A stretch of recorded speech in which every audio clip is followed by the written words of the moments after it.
감성경제방송 돈다방 미쓰리 3월 9일 수요일 방송 시작하겠습니다. 자, 오늘은 대한민국 제20대 대통령 선거일입니다. 많은 분들께서 지금 쪼는 맛을 느끼고 계실 텐데요. 이런 날 무슨 경제 얘기야 하실지 모르시겠지만 대통령 선거는 대통령 선거고 주식은 주식입니다. 예전에도 제가 방송에서 몇 번 말씀을 드렸지만 원래 제가 이런 캐릭터가 아니었습니다.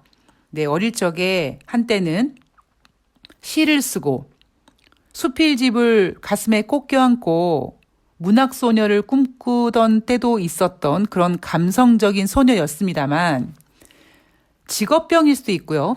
아니면은 제 인생 스스로 바닥을 짚고 여기저기 부딪히고 상처 입고 그 상처에 만들어진 굳은 살이 단단해지면서 이런 냉철하고 독하고 언제나 평정심을 유지하려고 애쓰는 캐릭터로 변질된 것 같습니다. 가끔씩은요, 어릴 적 감성적인 저의 모습이 좀 그리울 때도 있는데 제 직업이 경제를 보고 지금 이슈를 판단하고 분석하고 평가하고 방향을 잡아야 되는 직업인지라 저의 이런 변질된 캐릭터가 도움이 되겠지 하는 마음으로 지금도 매일매일 열심히 최선을 다하고 있습니다. 자, 오늘 돈다방 미쓰리는요. 3월 8일 화요일 뉴욕 증시 마감 현황을 좀 짚어볼 거고요. 그리고 제가 요즘에 좀 느낀 점이 많거든요. 예, 그런 점, 그러니까 시황에 대한 이야기를 좀 여러분들께 조금 도움이 되는 방향으로 좀 이야기를 해드리고자 합니다. 여러분, 제가 소원이 하나 있다면요. 제 방송에 달린 댓글을 읽다가 잠드는 겁니다. 네. 여러분들께서 열심히 올려주시고 계시는 댓글을 제가 하나씩 다 꼼꼼히 읽어보고 있습니다. 너무나 감사한 거는 최근 그 새날 방송을 보시고 돈다방 미쓰리를 구독하시는 분들이 많아지고 계셔서 그분들께 정말 다시 한번 감사의 말씀을 전하고요. 제가 재미있게 읽었던 댓글, 그리고 그 댓글을 통해서 제가 여러분들께 좀 드리고 싶은 얘기를 좀 준비했는데, 우리 로켓도리님께서 돈다방 미쓰리 꽤 오랜 애청자십니다. 제가 아이디를 알고 있는데, 이분이 뭐라고 이제 댓글을 다셨냐 하면 이런 내용이에요. 돈다방 미쓰리가 가장 재미있었을 때, 그러니까 하이라이트였을 때가 언제였냐면 트럼프 대통령이 미국의 대통령이었을 때다. 그때 미쓰리가 트럼프의 빙의에서 막 재미나게 방송을 했다. 그런데 조 바이든 대통령이 된 다음부터는 트럼프 때보다는 좀 재미가 없다. 뭐 이런 얘기죠. 제가 그 댓글을 읽은 다음에 어떤 생각이 들었냐면 아마 제가 옛날에 이런 얘기 해드렸을 거예요. 아니, 옌병할 무슨 경제 주식 얘기를 하는데 맨날 뉴욕 증시는 트럼프 대통령이 어쩌고 저쩌고. 오늘 아침에 끝난 뉴욕 증시는 트럼프가 어쩌고 저쩌고. 왜 이렇게 경제 이야기에 트럼프 대통령 이름이 나오냐? 뭐 이런 얘기를 했던 기억이 있는데 정말 요즘에는 조 바이든 대통령이 가뭄에 콩나듯이 그냥 가끔씩 언급이 되지만 그렇게 영향도 없습니다. 그죠? 자, 그러면 앞으로 돈다방 미쓰리는 어떨 거냐? 제가 생각을 해봤거든요. 우선 2022년 미쓰리가 여러분들께 제시한 경제 이슈. 첫 번째는 디폴트, 두 번째는 미국의 정치적인 어떤 혼돈이라고 했습니다. 아마 이제 트럼프 대통령이 조만간 이제 들썩하고 이제 기어 나올 거예요. 그러면 저는 어쩌면 다시 트럼프에 빙의해야 될지 모르겠고요. 트럼프 대통령의 빙의되기 전에 저는 올해 되게 바쁠 것 같아요. 그러니까 왜 바쁘냐 하면 이재명 대통령 후보가 대통령이 되면 저는 방송에서 계속 진짜 이재명 대통령이 코스피 지수 5,000포인트를 만들어 주시는지를 계속 평가할 거고요. 예. 그리고 만약에 윤석열 후보가 대통령이 된다 그러면 글쎄요. 김건희가 가만히 안 둘 것 같아서 뭐 한낱 돈다방 미쓰리 뭐 구독자도 별로 없고 뭐 별거지만 여자가 하늘 부으면 서리가 내린다고 김건희가 여기저기 다 들쑤시면서 자기들 비판하고 깐 애들 가만히 안 둘 것 같은 생각이 들어서 조심해야겠다. 뭐 이런 생각을 합니다. 뭐 두 번째 경우는 저는 생각하고 있지 않고요. 저는 뭐 진보, 보수 이런 개념은 솔직히 잘 모르겠습니다. 진보가 뭐고 보수가 뭐지? 뭐 그렇게 따지면 어쩌면 저는 중도가 아닐까 뭐 그런 생각을 합니다. 그냥 제가 생각했을 때 주식이라는 것을 분석하고 그 주식을 분석하기 위해서 정말 많은 다양한 생각을 해야 되고 그 다양한 생각에는 합리적인 이성 그리고 사실적인 수치 이런 것들이 반영이 돼야 되다 보니까 이건 뭐지? 하는 좀 이상한 부분에 대해서는 용납이 안 되는 거죠. 물론 미쓰리도 미신을 믿습니다. 뭐 정말 좋은 일이 생길 수 있도록 기도도 해달라고 부탁도 드리고 뭐 부적도 갖고 있습니다. 그런데 그것이 어떤 중심을, 코어를 흔들 수는 없는 거잖아요. 그래서 저는 1번 이재명 후보님이 대통령이 되실 거라고 객관적으로도 생각했을 때 그렇게 확신하고 있고요. 그리고 여러분 제가 워낙 유명한 이 경제판에 점쟁이 빤스를 훔쳐 입은 사람 아니겠습니까? 여러분 기억나시죠? 트럼프 대통령 재선이 안 될 거라는 거를 1년 전부터 예언했던 게 바로 접니다. 그리고 2019년 모든 전문가들이 미국이 금리 인상할 거라고 했을 때 유일하게 오로지 제가 금리 인하할 거라고 주장했던 사람이 접니다. 예, 그만큼 정말 점쟁이 빤스를 훔쳐 입은 그런 촉이 있기 때문에 저는 오늘 이재명 대통령 후보가 대통령이 될 거라고 생각을 하고 있고요. 확신을 하고 있고. 자, 그럼 이제 미쓰리는 정말 이재명 대통령이 공약하면 지킨다.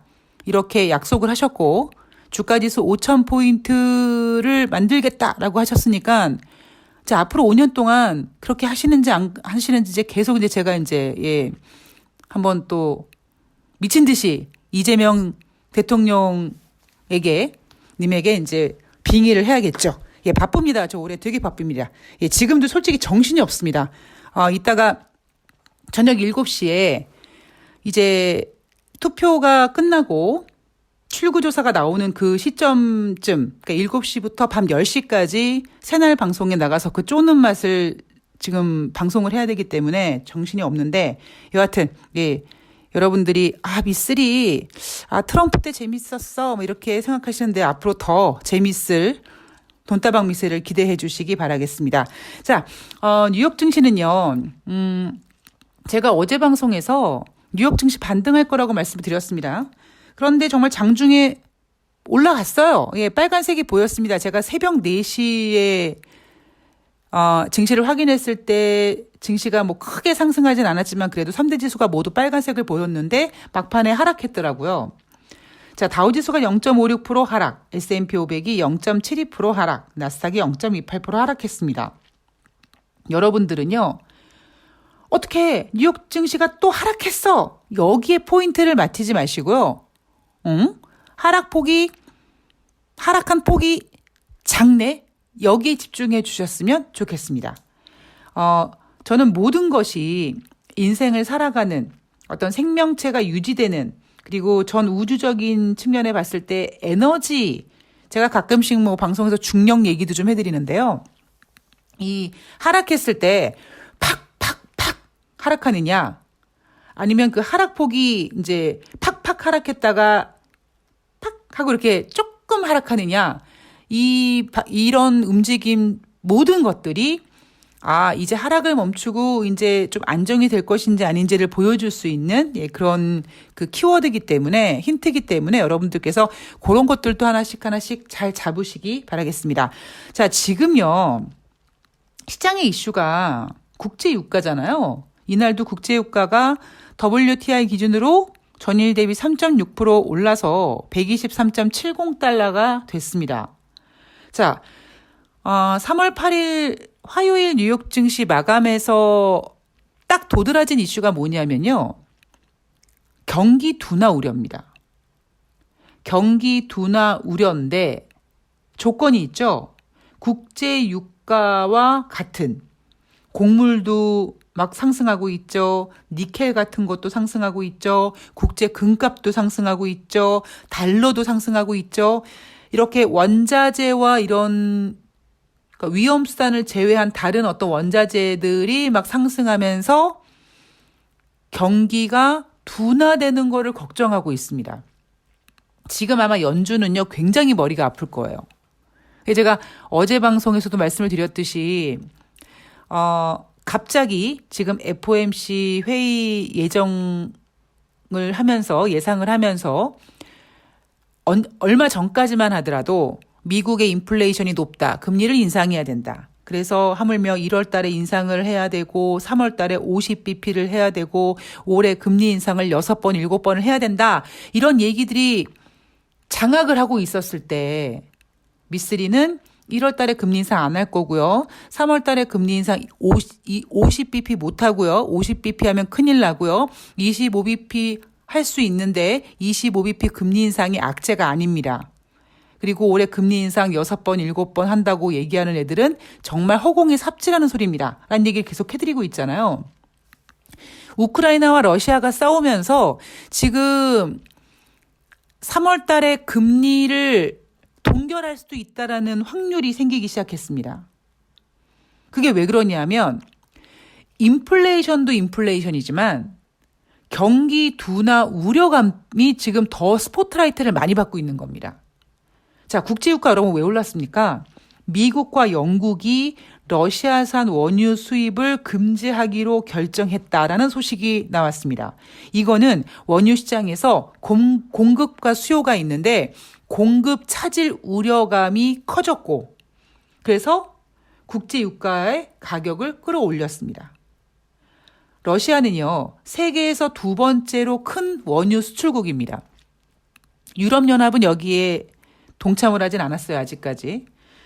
자, 여러분, 제가 이따 막판에 제가 이제 오늘 대통령 선거 끝나고 이제 어느 정도 정식줄을 잡고 제가 방송을 하나 준비하고 있는 게 있는데 돈다방 미스리 내에서 마치 코너 속의 코너 같은 걸 준비하고 있는데 여러분, 국제유가 이슈가 여러분 지금 엄청 커 보이잖아요.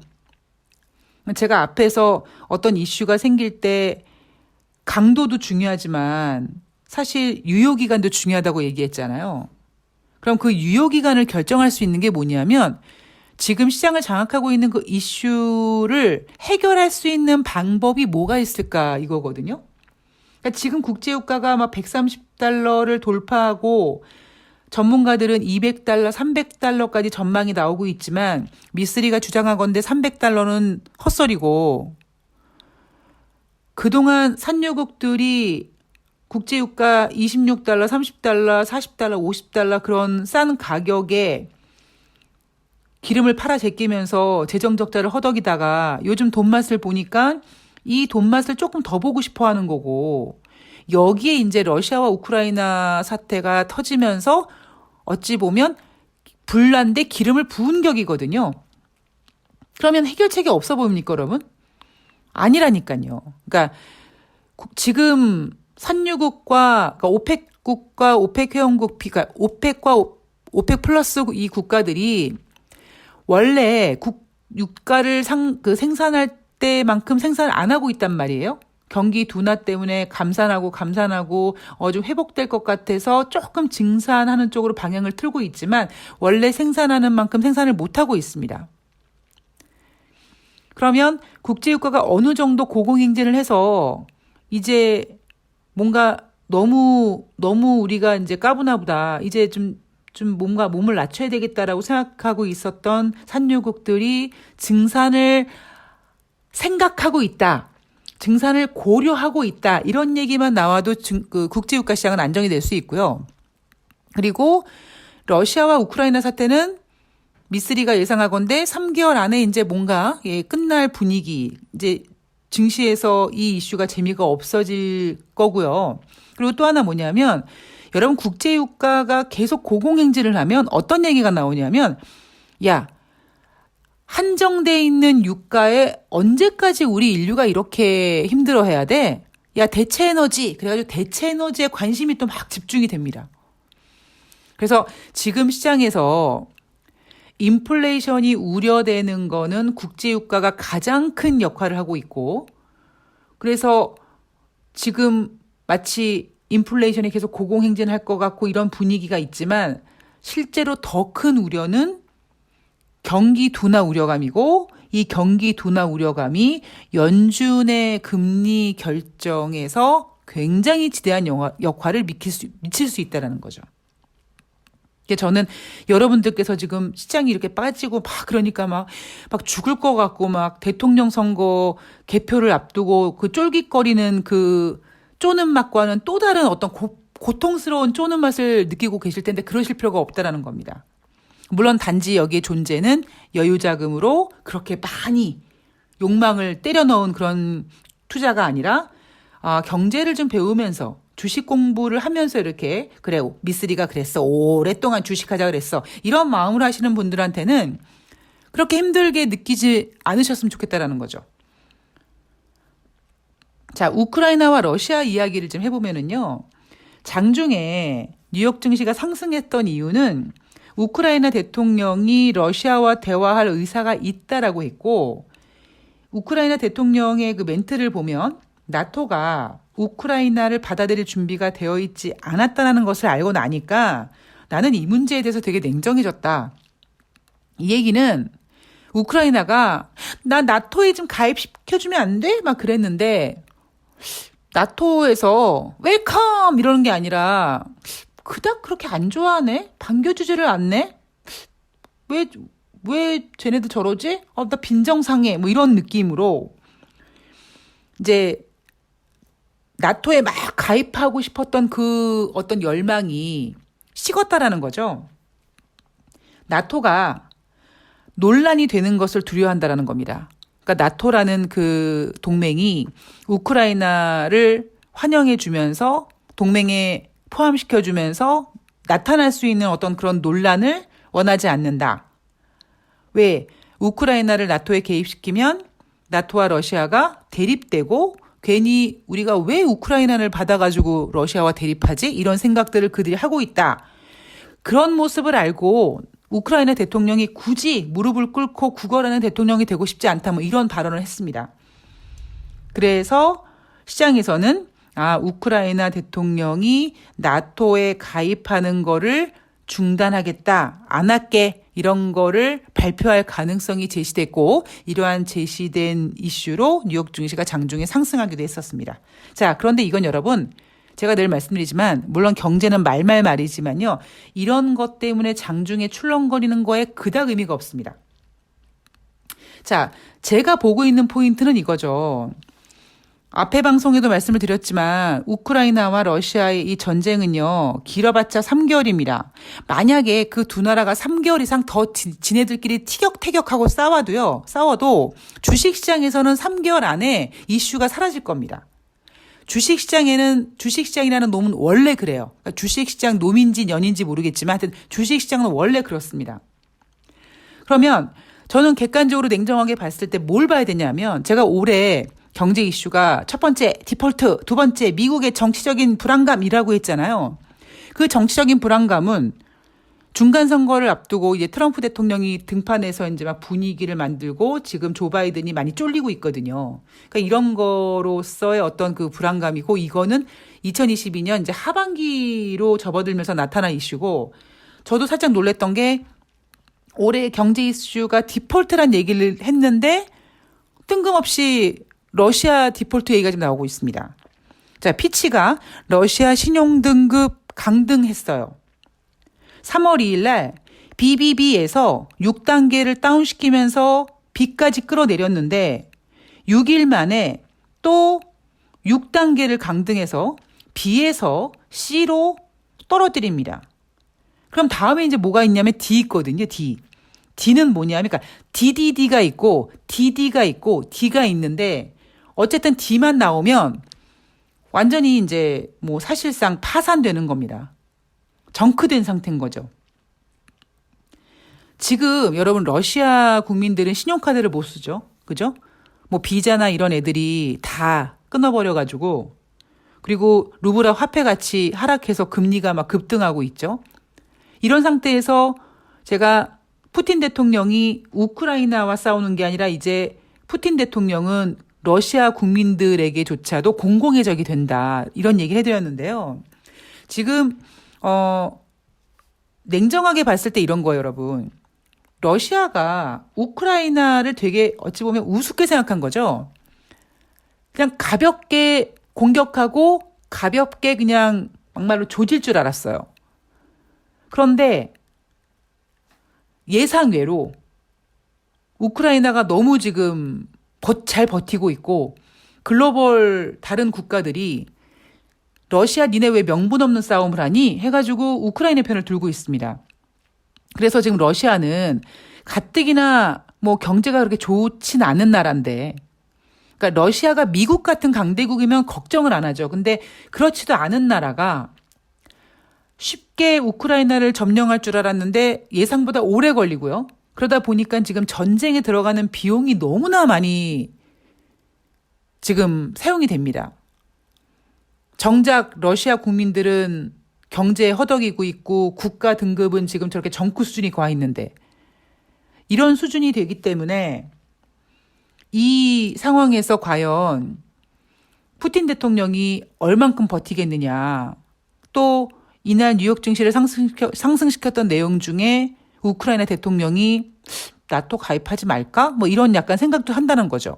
그러니까 이게 참 보면은요, 인간이 뭐 저도 그런 경험이 있습니다만 그 회오리 치는 그 중간에 있을 때는 잘 몰라요. 뭐가 뭔지, 뭐 똥인지 된장인지 잘 모릅니다. 그러다가 한참 시간이 지나간 다음에 나 뭐 했지? 뭐 이런 생각이 들 때가 있어요. 뭐 남자분들이 꽃뱀한테 유혹당해서 막 정신없이 그냥 그 꽃뱀한테 휘둘려가지고 막 영혼도 팔리고 그냥 지갑도 털리고 막 이런 상태에서 나중에 나는 뭐 했지? 뭐 이런 그 현타가 오는 것처럼 러시아도 그렇고요. 우크라이나도 그렇고 실컷 이제 그 국민들이 피해 있고 이제 막 여기저기서 막 이제 너덜너덜해진 상태에서 러시아 입장에서는 난 그동안 뭘 위해서 싸웠을까? 그리고 우크라이나 입장에서는 나는 왜 나토 가입하려고 그랬지? 뭐 이런 이제 정신이 든다라는 거죠. 그런 상태 속에서 미쓰리가 생각했을 때 러시아의 지금 전쟁이 중요한 게 아니라 이제 러시아의 어떤 신용 그 강등을 통해서 이게 이제 만들어줄 수 있는 이 여러분 디폴트라는 단어가 나오면은요, 이 디폴트라는 단어는 도미노라는 거를 연관 검색으로 만들어냅니다.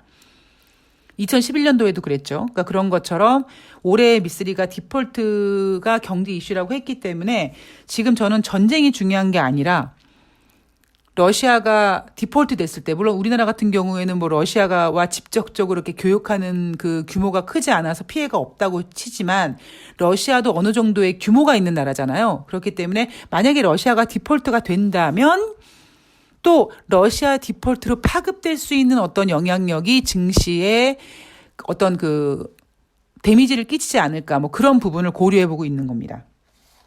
자, 뉴욕 증시 이렇습니다, 여러분. 뭐 항상 말씀드리지만 냉정하게 지금 여러분 그렇게 떨 때가 아니에요. 뭐 지금 뭐 얼마나 빠졌다고 그러세요? 지금 2,600 뭐 그런데 저는 뭐 9.11 테러 때도 주식시장에 앉아가지고 매매했던 사람인데, 예. 그리고 제가 좀 생각하고 있는 게 뭐냐면, 어제 방송에서 제가 주린이들을 좀 보셨으면 좋겠어요. 주린이들이 좀 들어주셨으면 좋겠어요. 라는 방송을 했는데,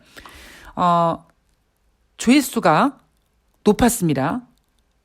왜 높았는지 모르겠어요. 제목이 그래서 그런지 모르겠습니다만, 제가 요즘에 드는 생각은 이번 대통령 선거에서 뭐 20대, 30대 이런 젊은 층이 굉장히 핵심적인 어떤 역할을 많이 하잖아요. 여당이나 야당이나 이렇게 품고 싶은 그런 연령층 아니겠습니까? 제가 한번 스스로 생각을 해봤더니, 저는 20대를 마냥 어리게 봤던 것 같아요. 30대도 마찬가지고. 근데, 생각해 봤더니, 요즘 제가 뭐 약간 시사나 정치 같은 데 되게 집중해서 보면서, 굉장히 그 어린아이로 볼 나이가 아니구나. 어쩌면 기성세대인 우리보다도 훨씬 더 생각이 넓고 똑똑하고 지혜로운 나이구나라는 생각이 들면서 제가 여러분 돈다방 미쓰리를 맨 처음에 시작하면서 여러 가지 그 목표가 있었습니다. 제가 방송으로 유명해지고 싶었던 목표도 있었고요. 앞서도 한번 제가 약속드렸던 것처럼 돈다방 미쓰리 카페를 만들어서 은퇴하신 분들이 노트북 들고 와서 제 카페에서 제가 파는 커피 마시고 주식하고 맥주 마시는 그런 카페를 만들기 위한 프로젝트이기도 하고요. 그리고 또 하나 뭐냐면 여자분들이, 그러니까 20대, 30대 여성분들이, 뭐 남자분들은 워낙 이렇게 경제 같은 거에 관심이 많으시잖아요. 근데 20대, 30대 여자분들이 남자들과 같이 경제를 얘기할 수 있는 그런 어떤 제 여동생, 제 여조카 같은 그런 성장을 위해서거든요. 왜냐하면 제가 20대 때, 30대 때 제 모습을 돌아보면 항상 무시를 당했어요, 솔직히. 제가 증권사 다닐 때만 하더라도 여자가 별로 없었고, 거의 없었고요. 제가 이제 증권 바닥에 거의 여성 브로커 1세대라고 보는데, 그만큼 어디 가서, 경제 얘기 좀 하려고 그러면, 여자가 뭘 알아? 뭐 이랬고요. 고객이 전화 걸어서, 주식 투자 상담하고 싶어요. 그러면, 제가 상담해 드리겠다고 하면 남자 바꾸라고 그랬고요. 그러니까 저는 그게 솔직히 너무 열받고 억울해가지고 제가 미친 듯이 주식을 공부한 거거든요. 그래서 제가 언젠가는 우리 젊은 여성분들이 어디 가서 굴하지 않게 남자들과 맞짱 뜨면서 경제 얘기 좀 할 수 있게끔 그런 어떤 센 언니 컨셉으로 돈다방 미쓰리를 하고 있는데, 이번에 제가 대통령 선거에 이제 이재명 후보를 지지하면서 느끼는 게 돈다방 미쓰리에서 그냥 마냥 꿈만 꾸지 말고 정말 제대로 한번 해봤으면 좋겠다라는 생각을 좀 하게 됐고요. 그래서 제가 뭐 야심차진 않습니다. 뭐 제가 야심차게 뭐 해서 된 게 없어요. 그래서 그냥 마음을 내려놓고 뭘 꿈꾸고 뭘 생각하고 있냐면 여러분들께 시황 보는 법을 한번 알려드리려고 합니다. 이게요, 그래요. 제가 만약에 책을 쓴다고 칩시다. 자, 시황 읽는 법. 책이 안 나와요. 책이 나올 수가 없는 분야라고 저는 생각을 합니다. 왜냐하면 만약에 시황 보는 법이라는 제목을 달고 책을 제가 쓴다면 이런 거거든요. 뭐 달러는 무엇인지, 환율은 뭔지, 둘의 관계는 뭔지, 뭐 결국 이런 거거든요. 근데 이런 책들은 워낙 많고요. 이거는요, 시황을 보는 방법이 아니에요. 그냥 경제를 아는 방법이지 주식 투자하시는 분들이 시황을 보는 방법은 아닙니다. 그리고 저 또한 제가 체계적으로 시황을 공부해 본 적이 없어요. 왜냐하면 누가 가르쳐 준 적이 없기 때문에. 여러분 증권사 입사했을 때 누가 시황 가르쳐 줍니까? 아니에요. 그냥 알아서들 합니다. 특히 저 때만 하더라도요. 증권사 입사해서 자격증을 땄기 때문에 자격증 따는 것도 여러분 뭐 증권 전문가 자격증 있다고 주식 투자 잘하나요? 그거 아니잖아요.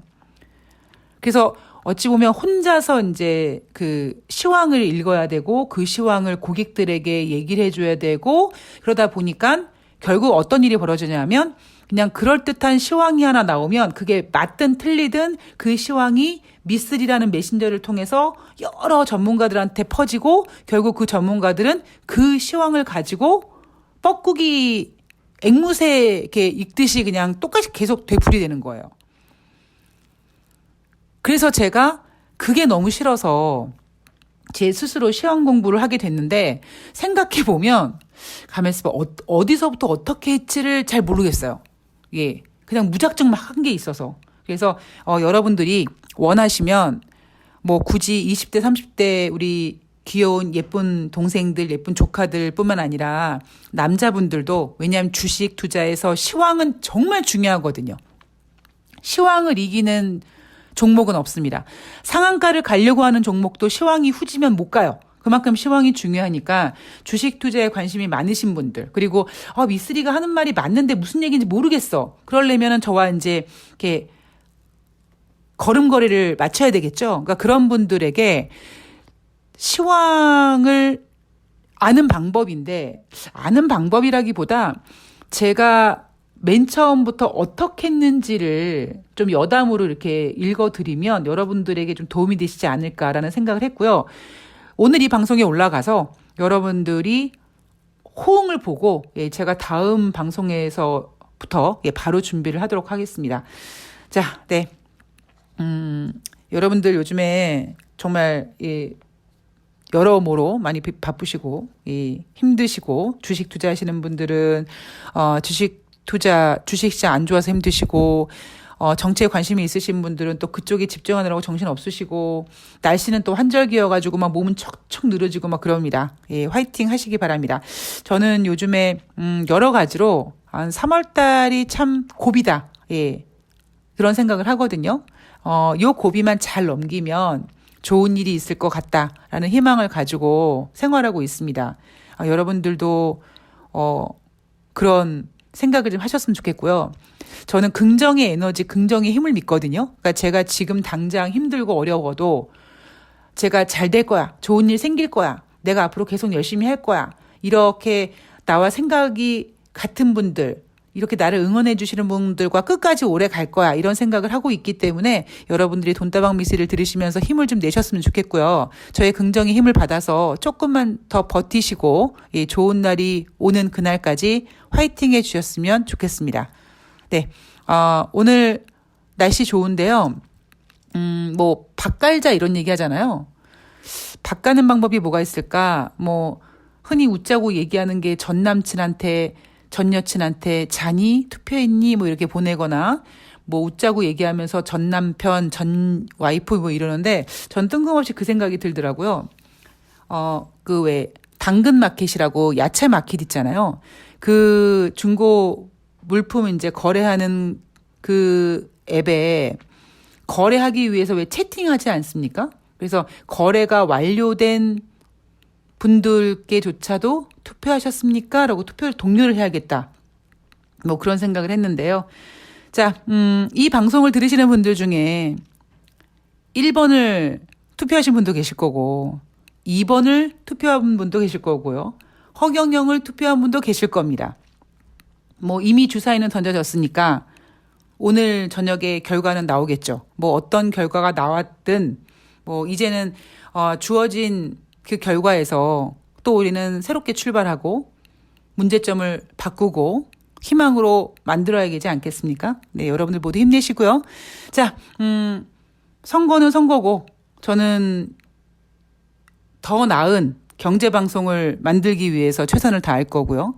경제 방송이 아니라 제가 겪었던 것처럼 많은 개인 투자자분들이 당하지 않고 좀 정말 제대로 주식할 수 있는 그런 날들을 위해서 하루하루 열심히 뚜벅이처럼 걸어 나갈 겁니다. 여러분들도 함께 해주셨으면 좋겠고요. 저는 다음 방송에서 뵙도록 하겠습니다. 자, 오늘 7시부터 밤 10시까지 저는 새날에 출동합니다.